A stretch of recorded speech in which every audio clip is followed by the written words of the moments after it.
Check.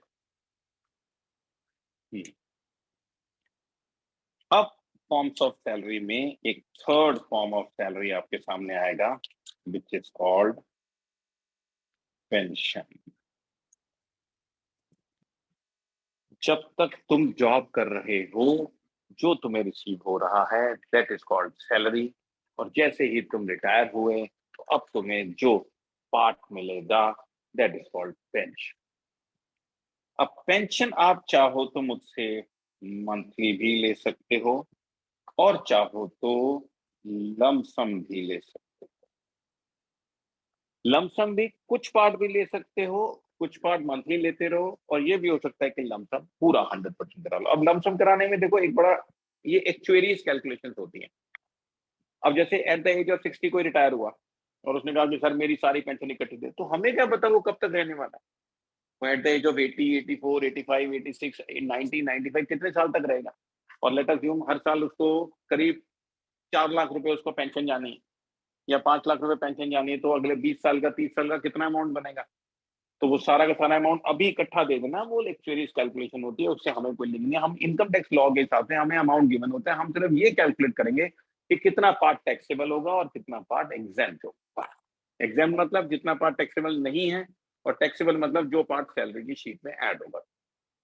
सो अब pension में जो आपको मंथली पेमेंट रिसीव हो रहा है that is called uncommuted value, और जो लमसम मिल रहा है that is called commuted value.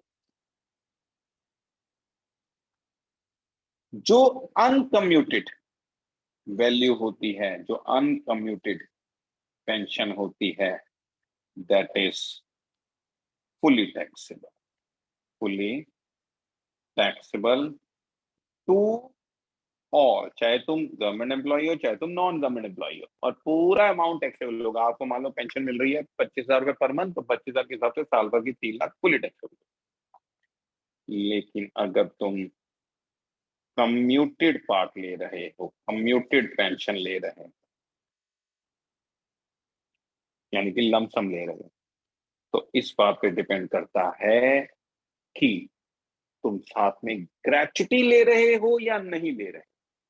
ठीक है, ध्यान से सुनना। सबसे पहले स्टेप नंबर 1 में आप उसका total total total commuted value निकाल लो। अब टोटल कम्यूटेड वैल्यू कैसे निकालते हैं, मैं एक एग्जांपल के तौर पे बताता हूं। आपने 16 लाख रुपीज लमसम वैल्यू ली विच इज 40%। तुमने कहा सर मुझे 40% कम्यूट करके दे दो, हमने आपकी पेंशन का 40% कम्यूट करके आपको 16 लाख रुपए देंगे। अगर 16 लाख इज 40%, तो टोटल वैल्यू कितनी हो गई, 40 लाख रुपीज। अब इस 40 लाख रुपीज का कितना पार्ट टैक्सेबल कितना पार्ट एग्जेम्प्टेड, वो बड़े ध्यान से समझना। अगर तुम commuted value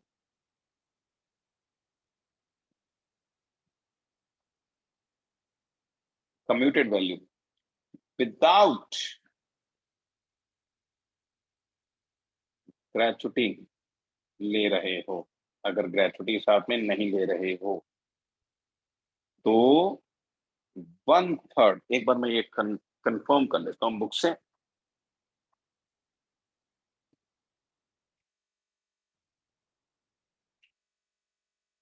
yes, without gratuity ले रहे हो तो हाफ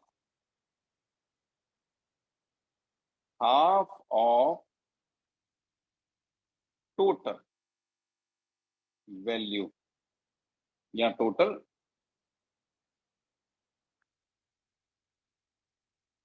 कम्यूटेड वैल्यू,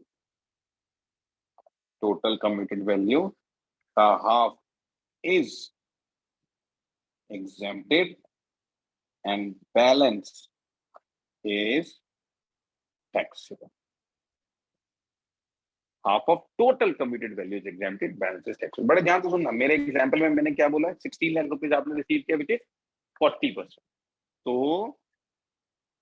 आपको रिसीव हुआ अमाउंट 16 लाख, इसमें से लेस एग्जेम्प्ट हो जाएगा हाफ, यानी कि 20 लाख रुपए, टोटल 40 लाख रुपए का हाफ अमाउंट एग्जाम्प्ट हो जाएगा। बैलेंस आपका टैक्सेबल अमाउंट आ गया, फिलहाल in this case nil amount. लेकिन अगर तुम विद ग्रेचुटी रिसीव कर रहे हो, ग्रेचुटी भी साथ में रिसीव कर रहे हो, तो 1/3 of total commuted value is exempted, balance is taxable. जैसे इसी एग्जांपल को मैं लूं तो received part is 16 lakh less exempted is 1/3 of total, that means 1/3 of 40 lakh, 13,33,333 exempt हो गया। 2,67,660, sorry 66,000, 2,66,667 is taxable। ये आपका पेंशन का सीन है। अगर आपने मंथली ले रहे हो तो ये फुली टैक्सेबल होगा, चाहे तुम गवर्नमेंट एम्प्लॉय हो चाहे तुम नॉन गवर्नमेंट एम्प्लॉय हो। अच्छा, ये जो मैंने बात बताई ना तुम्हारे को, कम्यूटेड वैल्यू, ये वाला, ये सारा नॉन गवर्नमेंट एम्प्लॉयज के लिए है, नॉन गवर्नमेंट एम्प्लॉयज के लिए। नॉन पहले समझ लो, अगर तुम कम्यूटेड वैल्यू ले रहे हो और ग्रेचुटी नहीं ले रहे हो तो हाफ एग्जाम्प्ट हो जाएगा, बैलेंस टैक्सेबल हो जाएगा। मेरे एग्जाम्पल में 16 लाख रुपए हमें रिसीव हुआ था, 40% के हिसाब से मतलब 40 लाख रुपए टोटल है, तो 40 लाख रुपए का हाफ 20 लाख एग्जाम्प्ट हो जाएगा, 16 लाख में थे तो कुछ भी टैक्सेबल नहीं है। लेकिन विद ग्रेचुटी ले रहे हो तो 1/3 एग्जाम्प्ट होगा, बैलेंस टैक्सेबल, तो 1333 एग्जाम्प्ट होगा, बैलेंस 266 टैक्सेबल हो जाएगा। ये आपका नॉन गवर्नमेंट एम्प्लॉयज, ठीक है, राइट है जी बच्चों, एवरीवन, इसमें ठीक है ना। 40% क्यों लिया? 40% बेटा मेरा एग्जाम्पल है, इट्स नॉट दैट 40%, अच्छा 50%, 60%, कुछ भी, मतलब वो तो हमारे को एम्प्लॉय बताएगा ना कि मैं इतना पार्ट एग्जाम्प्ट करना चाहता हूँ, इतना पार्ट थोड़ा लमसम लेना चाहता हूँ, ठीक ओके है ना, ठीक है। Is it all right, everyone is okay ना बच्चों, ठीक है। और अगर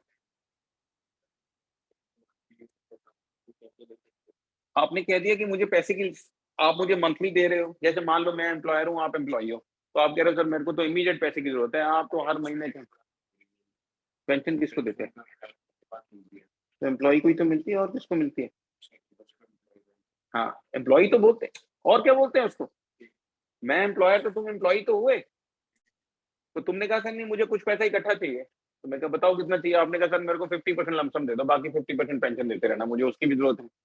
ठीक है, तुमने 50%, 60%, 70% कुछ भी अपना कम्यूट करा लिया, ठीक है ना, ठीक है। और अगर तुम गवर्नमेंट एम्प्लॉय हो,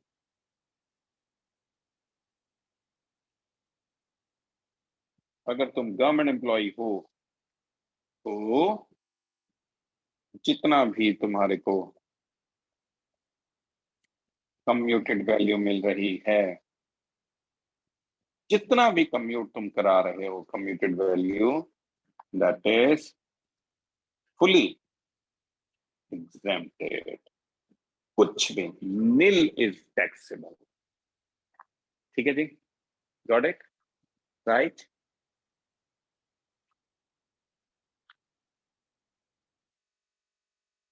रिकॉर्डिंग रोकना,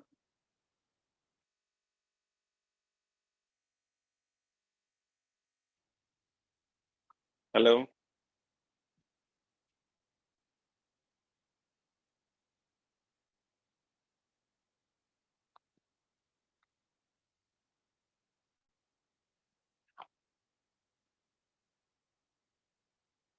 रिकॉर्डिंग रोकना, हेलो, रिकॉर्डिंग रोकना। अब बच्चों एक बार जरा ध्यान से इसको मैं पूरा का पूरा रीकैप कर, सैलरी वो होती है जो एम्प्लॉयर एम्प्लॉय को पे करता है, कई तरीकों से पे की जाता है, जैसे मैंने तुम्हें कहा कि इस बार मैं तुम्हारे को यूनिफॉर्म खरीदने के लिए एक्स्ट्रा अमाउंट दूंगा, या मिस्टर ए आप ये जो स्पेशल प्रोजेक्ट कर रहे हो इसके लिए मैं आपको एक्स्ट्रा पैसा दूंगा, या मिस्टर बी आप जो आपको इस दिवाली के लिए मैं एक्स्ट्रा बोनस दूंगा। तो ये जो मैं extra for the time being दे रहा हूं इसको बोलते हैं अलाउंस। अच्छा, आप मिस सी आपको मैं गाड़ी दूंगा आपके लेवल के हिसाब से, आपको रहने के लिए फ्लैट दूंगा, ये है फैसिलिटीज, इनको बोलते हैं परक्विजिट्स। लेकिन बेसिक स्केल तो सबको दूंगा, तुम में से कोई एडवांस लेगा कोई एडवांस नहीं लेगा। हो सकता है एरियर सबकी आए, हो सकता है एरियर सबकी ना आए, किसी ने मुझे ज्वाइन ही अभी 6 महीने पहले किया। किसी को बोनस दूंगा, किसी को फीस दूंगा, किसी को कमीशन दूंगा, लेकिन वो सब सैलरी का पार्ट बनेंगे। तो ये जितनी चीजें हैं ये सब फॉर्म्स ऑफ सैलरी। तो फॉर्म्स ऑफ सैलरी में एक बार मैं जानबूझकर आपके सामने कुछ नाम पढ़ने जा रहा हूं ताकि ये आपको पक्का हो जाए क्या क्या है। बेसिक पे, DA, advance salary, area salary, leave salary, ठीक है। Salary in lieu of notice, notice दिया हमने आपको, जॉब से निकाल रहे हैं 1 महीने का नोटिस पीरियड, उसके लिए जो मिलेगा salary in lieu of notice. Salary to partner, अगर तुम मेरी फर्म के पार्टनर हो और पार्टनर्स को सैलरी मिल रही है तो ये सैलरी नहीं है, बिकॉज तुम तो खुद ही एम्प्लॉयर हो, तो ये सैलरी नहीं है, ठीक है ना। फीस दूंगा या कमीशन दूंगा या बोनस दूंगा या ग्रेचुटी जो मैंने लास्ट क्लास में आपको कराया, या पेंशन जिसमें अनकम्यूटेड है और कम्यूटेड है, ठीक है, ये सब बता दिया। इसके अलावा कोई एन्युटी फ्रॉम एम्प्लॉयर मिल रही है, एम्प्लॉयर से कोई एम्प्लॉय को एनुअल पेमेंट मिल रही है, तुम्हारे को दे रहा हूं या तुम्हारे बिहाफ पर किसी और को दे रहा हूं, ये सब फॉर्म्स ऑफ सैलरी के पार्ट हैं। तो यहां पर मोटा मोटा ब्रॉडली 3 चीजें हमने आपको फॉर्म्स ऑफ सैलरी करा दी हैं, leave salary, gratuity and pension. एक और इंपॉर्टेंट पॉइंट आएगा प्रोविडेंट फंड, लेकिन वो अभी तुम नहीं समझ पाओगे, वो at the end of the chapter में आपको कराऊंगा। और अब मैं पार्ट नंबर 2 पर चल रहा हूं, जो कि हमारे स्टार्ट हो गए नंबर 2, मेन अलाउंसेस। देखो पहली बात तो ये समझो कि allowances extra amount paid to you होता है, वो हो सकता है कुछ टाइम के लिए भी दे, या हो सकता है वो रेगुलर सैलरी का पार्ट भी दे। जैसे फॉर एग्जांपल मैंने आपको कन्वेंस अलाउंस दिया, कन्वेंस अलाउंस यानी कि जब तक तुम मेरे पास काम, बिकॉज तुम्हारा काम सारा फील्ड का है तो मुझे तुम्हें ये अलाउंस देना जरूरी है। या तुम मेरे हायर लेवल के मैनेजर हो, जितने क्लाइंट हैं, डीलर्स हैं, या जितने भी मेरे और सब लोग हैं उनको तुम ही ट्रीट करते हो, उनको लंच कराना, डिनर कराना सब, तो उसके लिए मैं तुम्हारे को एंटरटेनमेंट अलाउंस देता हूँ। तो हो, और मैंने तुम्हारे को for the timing uniform allowance दे दिया, या for the timing research allowance दे दिया, या for the timing tiffin allowance दे दिया। तो ये ऐसा भी हो सकता है कुछ टाइम के लिए दूं, और ये भी हो सकता है कि रेगुलर है। लेकिन अलाउंस का मतलब इंग्लिश वर्ड आपने लिखा कि extra amount allowed to you to cover a particular expenditure, ठीक है ना, जो कि तुम्हारा पर्सनल एक्सपेंडिचर है। तो अब इसमें कितनी तरह के अलाउंसेस हो सकते हैं, वो जरा आप आ जाओ बुक में, ये है आपके सामने। अच्छा, एक पार्ट रह गया हमारा इसका, क्वेश्चन, पेंशन का क्वेश्चन नहीं हमने किया। पेज नंबर 70 पे आओ, पेंशन का क्वेश्चन भी हम लोग कर लेते हैं।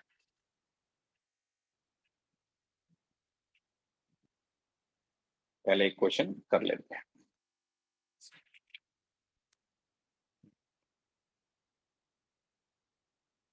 पेज 70,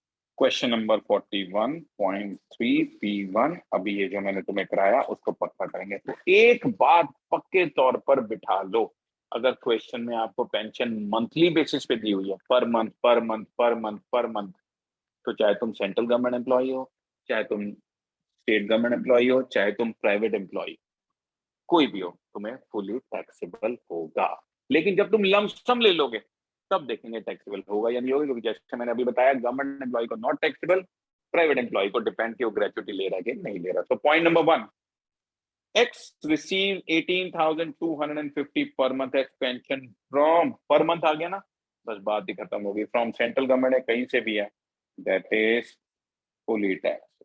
तो पॉइंट नंबर 1 फुली टैक्स। आप कैलकुलेशन भी करके दिखा सकते हो, 18,250 into 12। Point number 2, X received 21,000 per month as pension from the, बस per month आ गया ना, तो गवर्नमेंट ऑफ पंजाब है, that is fully taxable 21,000 into 12. इसके बाद X received 20,000 per month as pension from ABC Limited, a public limited company, तो इसमें भी क्योंकि per month है तो fully taxable 20,000 per month into 12. Am I clear? But अब point number 4 सुनो. X retires from central government on 31st May 2021. अपना year हमेशा याद रखो, जैसे अपना बर्थडे याद रखते हो, अपना ईयर याद रखो. 1 अप्रैल 21 से 31 मार्च 22. तो ये पूरे 12 महीने हैं, जिसमें से अप्रैल और मई तो उसने काम किया है, 31 मई को वो रिटायर हो रहा है, तो इसका मतलब इस साल में सिर्फ 10 महीने की ही पेंशन मिलनी है. Am I right? 10 महीने की ही पेंशन मिलनी है. He gets pension of 15,000 per month up to नवंबर. तो ध्यान से देखो, जून, जुलाई, अगस्त, सितंबर, अक्टूबर, नवंबर, 6 मंथ से मल्टीप्लाई किया, 90,000 रुपीज ये हो गई. और विद इफेक्ट फ्रॉम 1 दिसंबर उसने 1/3 पेंशन अपनी कम्यूट करा ली 7,18,000 रुपीज में. 1/3 कम्यूट कराई है ना, उसको बाद में देखेंगे. बाकी 2/3 तो अनकम्यूटेड रहेगी ना. जब 1/3 उसने कम्यूट करा ली तो अनकम्यूटेड विल बी 2/3, और बैलेंस बचे हुए 4 months, December, January, February and मार्च. तो 40,000 रुपीज ये भी. तो ये 1,30,000 रुपीज ये अनकम्यूटेड वैल्यू है बच्चों, उसको जो रिसीव हुई है. और जैसा कि मैंने बताया, uncommuted is fully taxable to all, तो चाहे वो गवर्नमेंट एम्प्लॉय भी है तो भी उसको टैक्सेबल होगी. लेकिन प्लस उसको कम्यूटेड अमाउंट भी मिला है 7,80,000, दैट इज नॉट टैक्सेबल, यानी कि एग्जेम्प्टेड, क्योंकि गवर्नमेंट एम्प्लॉय को कुछ भी कम्यूटेड अमाउंट मिलता है तो वो एग्जेम्प्ट होता है. Yes sir. बेटा 15,000, ये 15,000 ही है एक्चुअली, मैंने गलती से लिख दिया था 10,000, ये है 15, पर 15 का 2/3 is 10,000. मैं कैलकुलेशन भी कर रहा था और लिख भी रहा था, तो इसलिए डबल काम कर दिया. Got it? सर आपने 4 से क्यों मल्टीप्लाई किया इसको? 2/3 into 1 दिसंबर 15,000 से into, उसने कम्यूट करा ली ना, तो दिसंबर, जनवरी, हाँ फरवरी और मार्च, अब इस ईयर में बचे ही 4 महीने ना. अच्छा ओके. ठीक है ना. हाँ. उसके बाद फिफ्थ पॉइंट सुनो बेटा. X retires from ABC company on 30th जून 2021. तो 30th जून को रिटायर हुआ है, तो इसका मतलब अप्रैल में जून तो उसका गया, बाकी इस साल में उसके सिर्फ 9 मंथ्स बचे हैं. ये बहुत ध्यान रखना, अगर मंथ तुम्हारे आगे पीछे हो जाएंगे तो कैलकुलेशन सारी गड़बड़ हो जाएगी. He gets pension of rupees 20,000 per month up to 31st of June. तो पहले मैं कैलकुलेशन कर रहा हूँ अनकम्यूटेड की. 20,000 रुपीज पर मंथ जून से लेकर जनवरी तक, जुलाई, अगस्त, सितंबर, अक्टूबर, नवंबर, दिसंबर, जनवरी, 7 मंथ्स की 1,40,000 ये हो गई. और बाकी बचे हुए फरवरी और मार्च की विद इफेक्ट फ्रॉम 1 फरवरी ही गेट्स 60% उसने पेंशन कम्यूट करा ली. कितने में कराई बाद में देखेंगे, लेकिन 60% अगर उसने पेंशन कम्यूट करा ली है तो बैलेंस अब उसकी 40% अनकम्यूटेड बची है, that is 8,000 rupees per month. For remaining 2 months 16,000 ये हो जाएगा. तो ये 1,56,000 अनकम्यूटेड पार्ट है. दिस इज फुली टैक्सेबल, क्योंकि अनकम्यूटेड तो सबको टैक्सेबल होती ही है. और जो कम्यूटेड की बात करें तो कम्यूटेड में पहले हम लोग देखो, क्वेश्चन में लिखता है उसने 10,71,000 रुपीज में 60% कम्यूट कराई है. तो पहले टोटल वैल्यू कैलकुलेट कर लो. 10,71,000 उसने पेंशन कम्यूट कराई है, विच इज 60%. तो टोटल कितना होगा, तो ये आ गया 17,85,000. इसकी 100%, ये 100% वैल्यू हो गई. अब वही बात करनी है, ये पार्ट, वो ग्रेचुटी अगर नहीं ले रहा, ग्रेचुटी अगर नहीं ले रहा तो received amount is 10,71,000 less exempted amount is half of 17,85,000 8,92,500 balance taxable हो गई 7 and 7 1,78,500 टैक्सेबल है, राइट जी। उसको उसकी ये अनकम्यूटेड तो टैक्सेबल थी ही, ये भी टैक्सेबल होगी, लेकिन ये तब है जब वो ग्रेचुटी नहीं ले रहा। अगर वो विद ग्रेचुटी ये अमाउंट रिसीव करता तो received amount is 10,71,000 less exempted 1/3 of 17,85,000। तो 15,000, 5,000, 5,95,000, तो 5,000, 5,76,000 नहीं, 4,76,000, सॉरी 4,76,000 रुपीज आपका टैक्सेबल अमाउंट आ गया। यस, क्लियर हो यस है ना। तो बहुत आसान है, लेकिन अगर तुम उसको बिल्कुल अलग अलग कैटेगराइज करके चलो तो। अब देखो हमने क्या सीख लिया, लीव सैलरी सीख ली, ग्रेचुटी सीख ली, पेंशन सीख ली, तो अलग अलग ब्लॉक बना लो माइंड में। जब हम फुल फ्लेज क्वेश्चन करेंगे तो इन सबको वर्किंग नोट में अलग दिखाएंगे और इसमें सीधा टैक्सेबल पार्ट उठा उठा के ऐड करते जाएंगे, हमारी सैलरी बन जाएगी। सिर्फ टैक्सेबल पार्ट उठा लो। Got it? यस है, ठीक है बेटा, आपको भी? यस हाँ ठीक है बेटा। अब नंबर 2 शुरू कर रहा हूं बच्चों में, अलाउंसेस। किस किस तरह के तुम्हें अलाउंसेस मिल सकते हैं। अभी बीच में कुछ और भी छोटी छोटी चीजें हैं, वो हम डिस्कशन करेंगे। जैसे इन्होंने बोला हुआ नेशनल पेंशन स्कीम, थोड़ा आगे चल के डिस्कशन करेंगे। Compensation received at the time of voluntary retirement scheme, ये भी अभी तुम थोड़ा और पढ़ लिख जाओ तो ये हो जाएगा। और profit in lieu of salary, ये तो बड़ी सिंपल सी बात है। इन ल्यू ऑफ का मतलब होता है के स्थान पर, सैलरी के स्थान पर अगर प्रॉफिट दिया मैंने तुम्हें, लेकिन तुम हो मेरे एम्प्लॉय ही और मैं एम्प्लॉयर ही हूं, तो वो चाहे किसी भी नाम से ले रहे हो, तुम्हारी वो काउंट सैलरी में ही होगा। अब अलाउंसेस, पेज नंबर आपकी बुक में है 73, पैराग्राफ नंबर है आपका 42। Page number 73, paragraph number 42। और ध्यान से सुनना, इसमें से कुछ चीजें आपके टैक्सेबल हैं और कुछ चीजें आपकी एग्जेम्प्टेड हैं, लेकिन कैलकुलेशन के लायक आप देखोगे कि दो ही आएंगे आपके सामने अलाउंसेस। उस दो में से भी एक ही अच्छा है, दूसरा तो बहुत सिंपल है।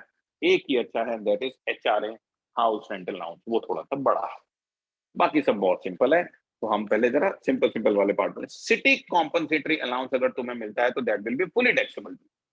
तुम कोई भी अच्छा, यहाँ पर एक डिफरेंस खत्म हो जाएगा तुम्हारा गवर्नमेंट और नॉन गवर्नमेंट का।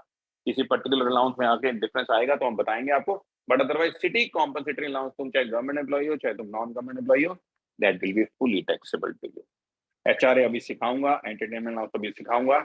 स्पेशल अलाउंसेस, अब ये स्पेशल अलाउंसेस क्या है आगे चल के बताता हूँ। ये अभी पूरा का पूरा टेबल बना हुआ है।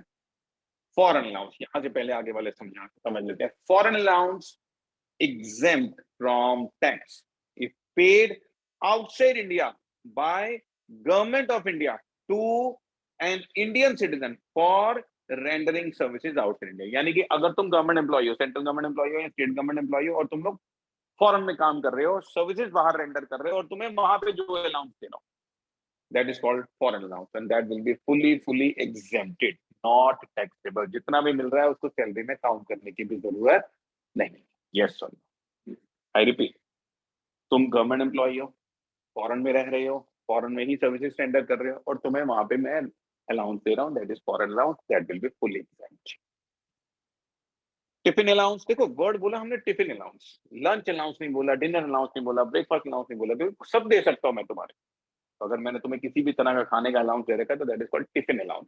Tiffin allowance is fully taxable to you, याद रख लो। अगर मैं तुम्हें कोई फिक्स टिफिन अलाउंस दे रहा हूँ कि हर महीने ऐसा करो मुझसे 15,000 ले लो खाने पीने का खर्चा, तो that will be fully taxable to you. Fixed medical allowance दे रहा हूं तुम्हें, फिक्स मेडिकल अलाउंस का मतलब होता है कि मेरी तरफ से एक लमसम अमाउंट तुम्हें जा रहा है, 8,000 रुपए पर मंथ मुझसे ले लो, चाहे तुम मेडिकल फैसिलिटी को खर्च कर रहे हो या नहीं कर रहे हो, that is a different part. तुम सारा सेव कर रहे हो, खर्च कर रहे हो, किसी पे खर्च, मुझे नहीं इससे कोई मतलब, मैं तो एक फिक्स अमाउंट तुम्हें लमसम दे रहा हूं। तो जो एक लमसम अमाउंट दिया था वही अलाउंस होता है बच्चे। तो फिक्स मेडिकल अलाउंस दूंगा तो that will be again fully taxable. And servant allowance, servant allowance, servant allowance का मतलब जो घर पे तुम रखते हो, ऑफिस के लिए अगर तुमने अपना कोई वो रखा हुआ है तो उसको बोलते हैं हेल्पर अलाउंस। वो हेल्पर अलाउंस सारा टैक्सेबल नहीं होता, लेकिन अगर सर्वेंट अलाउंस है, देखो नाम से भी फर्क पड़ता है। तो कल को अगर तुम जाके कहीं जॉब में जाओ तो वहां पे अपनी सैलरी शीट बनवाने से पहले ये चीजें चेक कर लेना।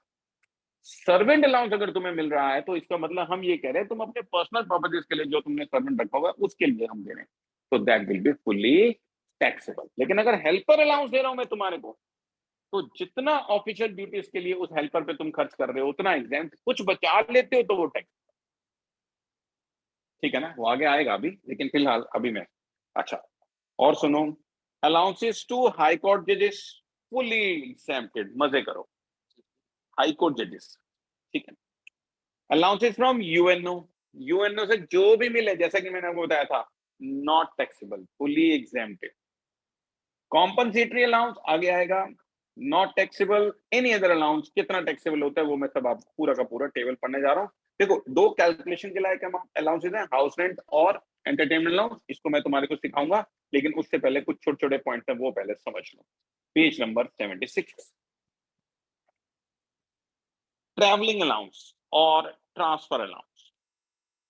देखो ट्रैवलिंग का मतलब होता है जब तुम सिटी लिमिट से बाहर जाते हो ऑफिशियल ड्यूटीज को पूरा करने के लिए, सिटी लिमिट्स के अंदर अंदर घुमाते हो that is called convince allowance, city limit के बाहर जाते हो that is called travelling allowance. और ट्रांसफर अलाउंस माने कि मैं तुम्हारे को दूसरी सिटी में ही ट्रांसफर कर देता हूँ, तो इसके लिए अगर मैंने तुम्हारे को कोई अलाउंस दिया हुआ है तो उसके लिए जितना तुम ट्रैवलिंग और ट्रांसफर पर खर्च कर दोगे वो एग्जाम, बट अगर कुछ सेविंग कर ली तो वो टैक्सेबल है, ना सारा टैक्सेबल ना सारा एग्जाम। लेकिन जितना कॉस्ट ऑफ ट्रेवल पे, ट्रेवल पे ध्यान रहे, ट्रेवल का रहने का नहीं दे रहा मैं, ट्रेवलिंग में रास्ते में तुम कुछ खाते पीते गए वो काउंटिंग नहीं होगा, ट्रेवलिंग का खर्चा मतलब जो टिकट का खर्चा है, और ट्रांसफर का जितना खर्चा है वो सारा एग्जाम है, बैलेंस टैक्सेबल। इसके बाद कन्वेंस अलाउंस, मैंने क्या बताया, सिटी लिमिट्स के अंदर अंदर तुम घूमते हो कन्वेंस अलाउंस, तो उसके लिए तुम उस पे ऑफिशियल ड्यूटीज पर जितना खर्च कर देते हो उतना एग्जाम, कुछ बचा लिया तो टैक्सेबल। तो तुम ध्यान रखो कि लोग क्या करते हैं, जब पेट्रोल बिल्स, जो पेट्रोल वगैरह फिल कराते हैं तो पेट्रोल बिल्स होते हैं ना, वो पेट्रोल बिल्स जो है वो सबमिट करा देते हैं कि आपने हमें दिया 10,000, हमने खर्च कर दिया 11,000 तो फ्री है, और 10,000 दिया 9,000 खर्च किया तो 1,000 आपको टैक्सेबल हो जाएगा, कैसे ना, ठीक है। डेली अलाउंस, जब तुम्हें हम सिटी से बाहर भेजते हैं तो तुम्हारा खाने पीने के जो खर्चे को कवर करने के लिए होता है that is called daily allowance, उसमें से जितना तुमने खर्च कर दिया एग्जाम, बैलेंस टैक्सेबल। ये जो मैं आपको 6 अलाउंसेस बताने जा रहा हूँ इस टेबल में, इसमें से ध्यान रहे जो तुम सेव करोगे या जो तुम इन्हीं पर्पसेस पे खर्च नहीं करोगे वो एग्जाम हो जाएगा, जो नहीं करोगे वो टैक्सेबल हो जाएगा, जो इन पे खर्च कर दोगे वो एग्जाम हो जाएगा, राइट। नेक्स्ट है बेटा हेल्पर अलाउंस, अभी पीछे बताया था मैंने। हेल्पर अलाउंस में तुमने हेल्पर पर जितना खर्च कर दिया उतना एग्जाम हो गया, कुछ बचा लिया तो वो टैक्सेबल हो गया।